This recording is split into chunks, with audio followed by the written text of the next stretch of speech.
తమ్ముడు రేవంత్ రెడ్డి నిన్నే Europe Davos నుంచి తిరిగి వచ్చి ఇది రిలీజ్ చేశారు. ఎంతమందికి ఎన్ని రకాలుగా పువ్వులు పెడుతున్నారు మనకి.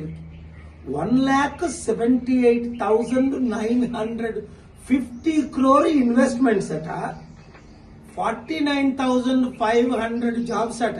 49,592 అని పెడితే ఇంకా బాగుంది కదా. అసలు టోటల్ ఫెయిల్ అయి వచ్చారు ఈ ముఖ్యమంత్రి. నేను ఒకటే సూటి ప్రశ్న, మీడియా ద్వారా చిత్తశుద్ధున్న మీడియా అందరూ దీన్ని పబ్లిసిటీ చేస్తారు. అమెజాన్ 60,000 కోట్లు. అసలు అమెజాన్ ఎప్పుడు వచ్చింది? అప్పుడు రేవంత్ రెడ్డి ఎమ్మెల్యే కాడు నేను తీసుకొచ్చినప్పుడు.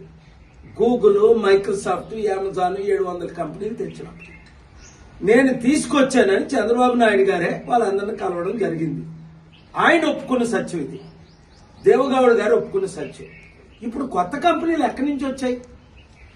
రెండోది, లాస్ట్ ఇయర్ దావోస్ వెళ్ళినప్పుడు మన అందరికీ తెలుసు అదానికి 25,000 కోట్లు ఇచ్చినట్టు. ఇప్పుడు ఎవరికి ఇచ్చారు? 15,000 కోట్లు మన అందరికీ తెలుసు.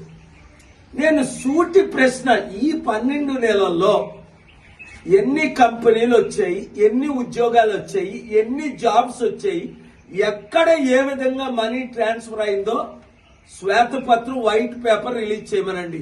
ఇలాంటి బోగస్ మాటలు చెప్పుకొని ఎంత కాలం మమ్మల్ని మోసం చేస్తారు?